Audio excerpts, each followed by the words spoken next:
When Eilat Mazar realized she had discovered an ancient structure near Jerusalem, she turned to the Bible to help explain what she found. She learned that this new discovery supports the biblical accounts of King David and his son Solomon. King Solomon is an intriguing figure because the Bible makes many claims about him, controlling vast amounts of territory, having a reputation for unparalleled wisdom that settled disputes with clarity, and constructing the grand, majestic temple that graced Jerusalem's skyline. King Solomon's legacy echoes through the ages. Now, in a breathtaking twist that has captivated scholars worldwide, a team of Israeli archaeologists has recently unearthed the long-lost tomb of this legendary king. What secrets did this celebrated ruler take to his grave? And what astonishing artifacts lay hidden within its hallowed chambers? Join us as we delve into the mysterious depths of history, as archaeologists open King Solomon's tomb after 3,000 years, and what they found inside shocked the world. A historic discovery, the long-lost tomb of King Solomon, the legendary biblical figure celebrated for his immense wealth and wisdom, has been a subject of debate for decades. Many skeptics claimed the tomb was nothing but a myth, as no one had successfully found it. However, fate had other plans. A team of scientists and archaeologists, led by Eilat Mazar from the Hebrew University of Jerusalem, made an astonishing discovery. They found the location of Solomon's tomb in the city of David. To solidify the credibility of this discovery, it is worth noting that this wasn't Dr. Mazar's first archaeological find. In 1986, she made a monumental discovery, a large gatehouse located about 150 meters north of the city of David in the Ophel area. At that time, Dr. Mazar didn't have enough evidence to attribute the gatehouse to King Solomon, so she refrained from making such claims. In 2009, Dr. Mazar resumed her excavations at the Ophel site. Everywhere she dug, layers from the First Temple period were uncovered, revealing a treasure trove of historical insights. With these discoveries, she revisited the dating of the gatehouse, and fresh evidence led her to conclude that it likely dated back to the 10th century BCE, during the reign of King Solomon. Why should we trust Dr. Mazar's findings? Dr. Mazar was a brilliant scientist who placed immense value on the scientific method. One of her favorite sayings was, "We must let the stones speak." American lawyer Herschel Shanks, in a 2007 article for Biblical Archaeology Review, emphasized her expertise, stating that no one would question her professional competence as an archaeologist. Dr. Mazar was often seen as a biblical scientist, skillfully blending biblical narratives with her scientific research. Unlike many of her contemporaries, she had no reservations about integrating the Bible into her work. This approach set her apart in a field where science and religion often seem at odds. Among the many artifacts found at the site were over 30 bully, small, round clay seals, and one of them particularly captivated her.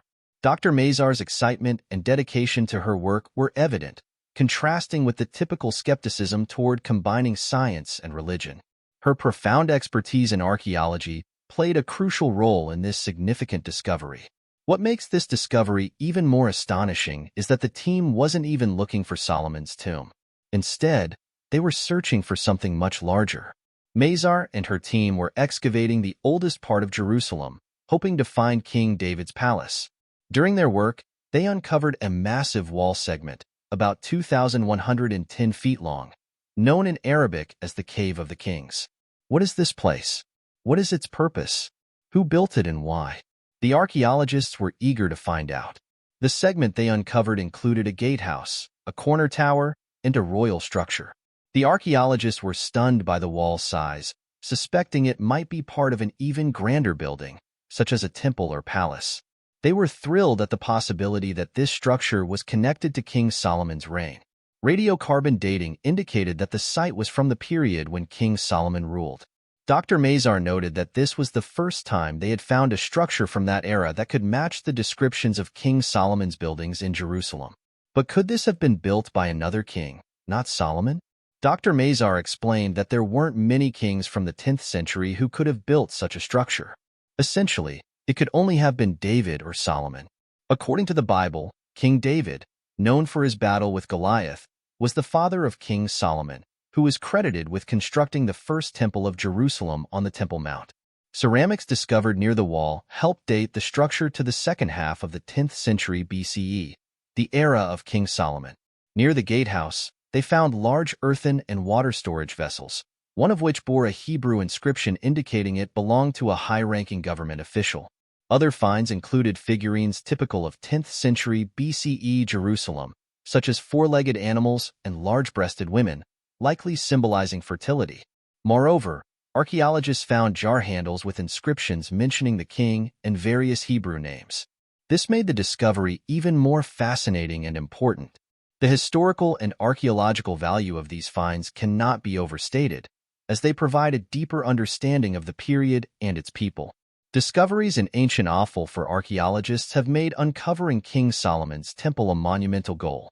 The recent discovery of a wall segment in Jerusalem's ancient offal area marks a historic breakthrough. Offal, one of the city's oldest districts, is believed to have been the site of King David's palace. This finding adds fresh layers to our understanding of the region's past, connecting it firmly to biblical narratives that mention King Solomon, the illustrious ruler of ancient Israel, being laid to rest in the city of David.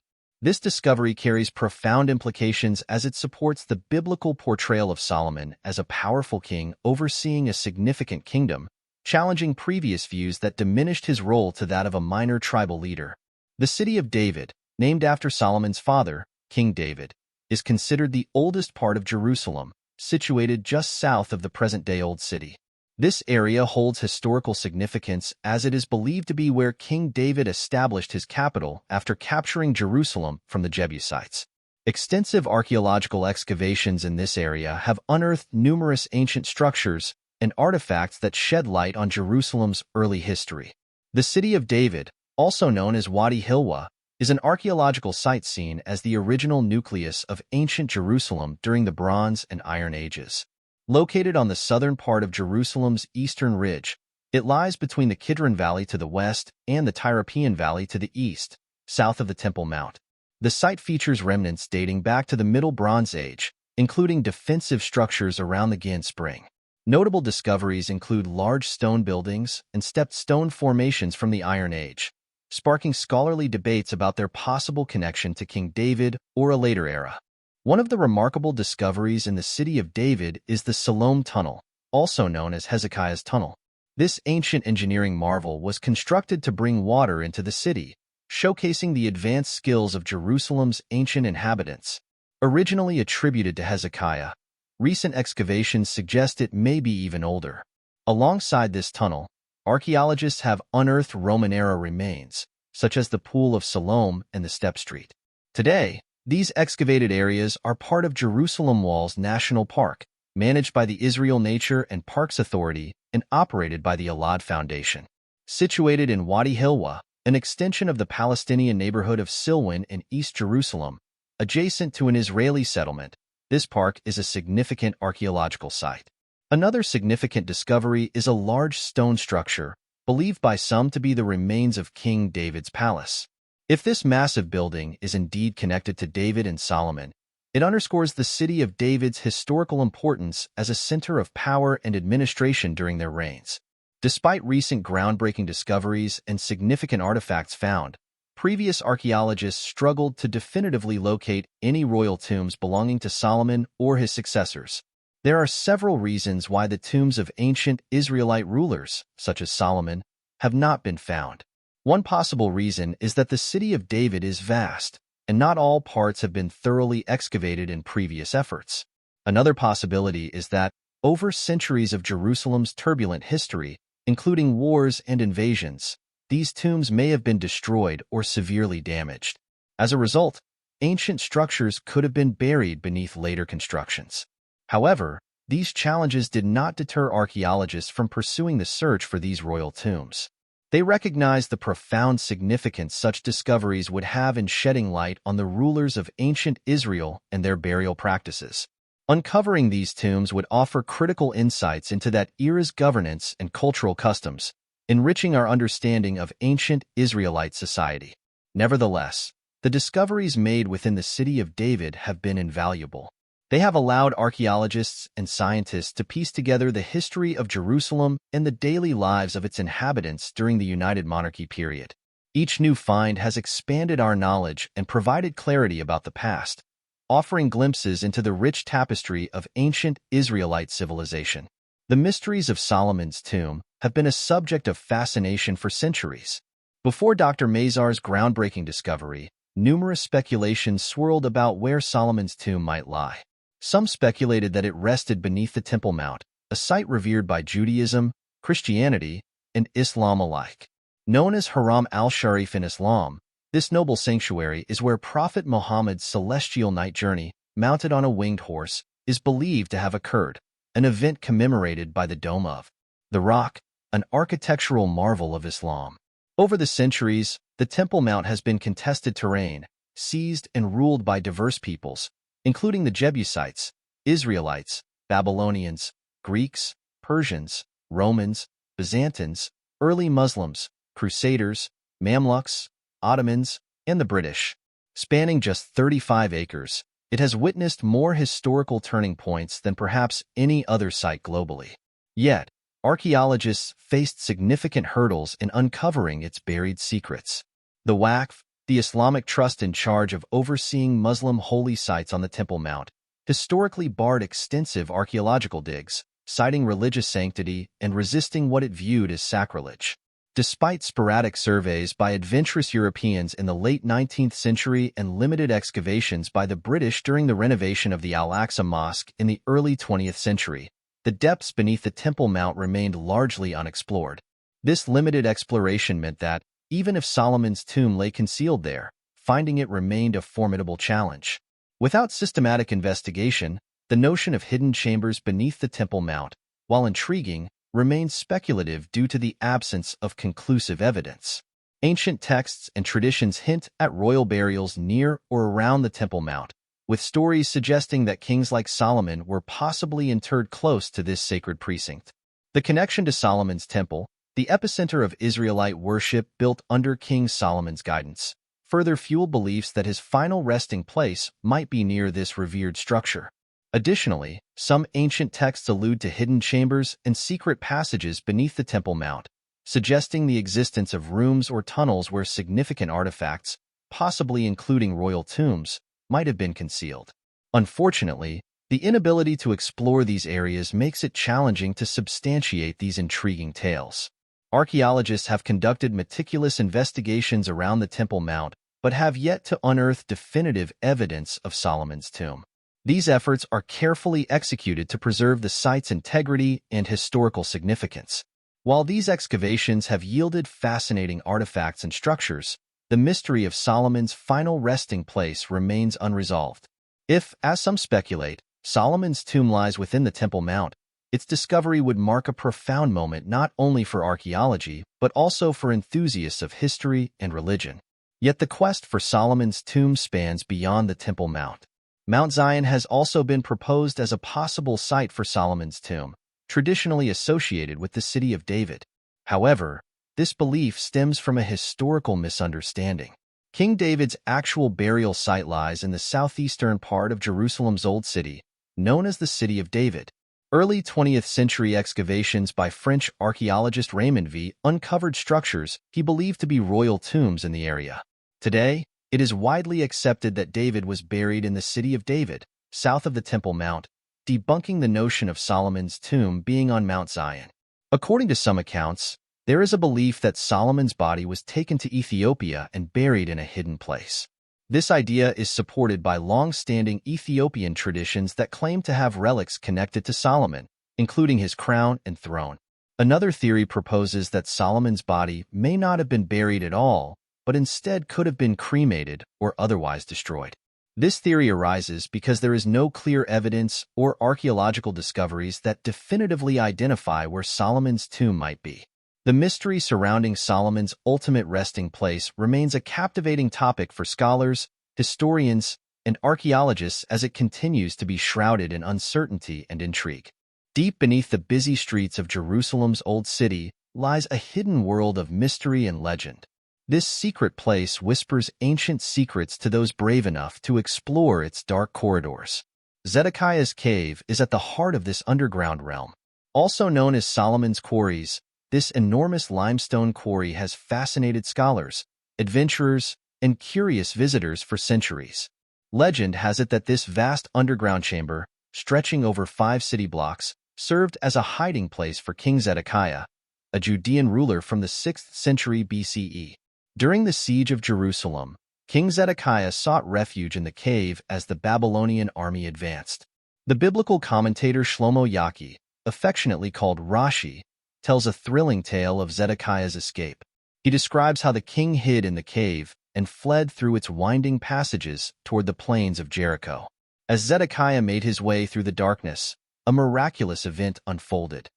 God sent a deer running above ground, guiding the pursuing soldiers to the cave's exit just as Zedekiah emerged. This allowed them to capture and blind him. This chilling story adds to the cave's allure, but its connection to the Freemasons has sparked even more interest. The Freemasons consider Zedekiah's cave a sacred site, believing it was a meeting place for the Knights Templar. They think the cave holds secret symbols and codes hinting at the order's hidden knowledge. However, there is no solid evidence to support this theory. Today, Zedekiah's cave is a popular tourist attraction. Guided tours take visitors through its vast halls and narrow passages. Modern renovations and an audiovisual show enhance the experience, allowing visitors to imagine the cave's busy past. It was once a quarry for the materials used in the construction of King Solomon's first temple and other grand buildings that adorn the city. Before the recent discovery, not only archaeologists and scientists, but also scholars put forward theories about where Solomon's tomb might be. Some suggested Mount Zion, a hill in Jerusalem linked with the city of David, as a possible site for the royal tombs of the Davidic dynasty, including Solomon. However, this idea stemmed from a misunderstanding. The widely accepted belief that King David is buried on Mount Zion is not accurate.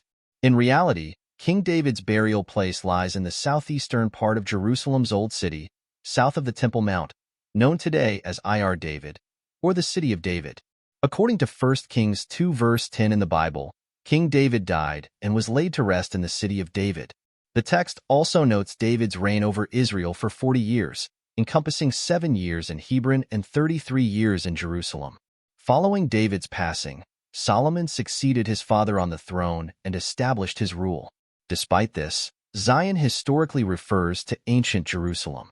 During the Middle Ages, Byzantine pilgrims mistakenly identified the hill south of today's Old City's Armenian Quarter as part of ancient Jerusalem and named it Mount Zion. The city David conquered was situated on a lower hill to the south of the Temple Mount. This hill was originally the Jebusite city, which became King David's capital and encompassed the entirety of Jerusalem for more than 200 years. Over time, the city expanded westward to include what is now known as Mount Zion. Over centuries, the mistaken belief that King David was buried on Mount Zion persisted. During the 2nd century CE, Jerusalem suffered destruction. Jews were exiled, and knowledge of King David's actual tomb location faded. The Bible offers an initial clue. It states that King David, along with his son Solomon and subsequent kings of Judah for the next 150 years, were interred in Ir David, likely a part of today's City of David. In 1913, French archaeologist Raymond V. excavated what he thought could be tombs in Jerusalem's City of David, potentially the royal burial place of the earliest Old Testament kings. Some scholars disputed V's findings, but archaeologist Jeff Zor's analysis suggests V might have been correct. Despite the long-standing belief, dating back to the 1st century CE historian Josephus, that King David's tomb lay on Mount Zion, earlier biblical references point to David and other kings of that era being buried near the southern reaches of the City of David in ancient Jerusalem. Where precisely? Jeff Zor posits we might already have the answer. He suggests that 2 quarry tunnels in the City of David might have once housed the remains of ancient Jerusalem's earliest Old Testament kings. In the 19th century, diplomat Charles Claremont Gano proposed that the curved path of Hezekiah's tunnel toward its southern end was designed to avoid disturbing the burial grounds of these ancient kings. Starting in 1913, Raymond V. oversaw excavations on Baron Rothschild's City of David property, continuing in 1914 and again from 1923 to 1924. Despite later quarrying that disturbed the area, V uncovered ancient walls, ritual pools, cisterns, and a circular tower, now thought to be a columbarium. Most significantly, he identified 9 rock-cut features as tombs, interpreting the most prominent ones, labeled T1, T3, as part of the royal necropolis of the Old Testament kings of ancient Jerusalem. After hearing all these fascinating theories, some people think Solomon's tomb was purposefully hidden to keep it safe from thieves and invaders. This was a common practice for royal burials in ancient times. Some theories even suggest that Solomon's tomb could be in a more secretive spot, perhaps outside the traditional city of David due to political or religious issues during chaotic periods. For example, there's the legendary Seal of Solomon, also called the Ring of Solomon. According to medieval mystical traditions, this famous ring is said to have belonged to King Solomon. It's often shown as a pentagram or hexagram and is believed to have given Solomon the power to control supernatural beings and talk to animals. The earliest mentions of Solomon's seal come from Jewish traditions. The 1st-century Jewish historian Josephus first mentioned it, and it's also referenced in the 3rd-century Jewish magical text Sefer Harazim and in a section of the tractate Gittin within the Babylonian Talmud. Now, the Tomb of the Kings in Jerusalem is finally open to the public. Medieval Europeans thought this site held the burials of King David and King Solomon. Although this theory has been proven wrong, the name still sticks. The tombs were originally built in the 1st century CE and were reused for many years. French archaeologist Louis Félicien de Saulcy was the first to excavate the site in 1863. He aimed to confirm that these tombs belonged to David and Solomon. This dig is considered by some to be the first modern archaeological excavation in Jerusalem. During his work, de Saulcy found several coffins. One of these coffins, now in the Louvre Museum in Paris, has 2 lines of Aramaic inscribed on it, reading Satan the Queen and Sata the Queen. This rich history, filled with legends and discoveries, makes the story of Solomon's tomb a captivating tale. Now, it's time for today's subscriber pick. In the dimly lit chamber, draped in shadows of antiquity, King Solomon's regal remains lay undisturbed.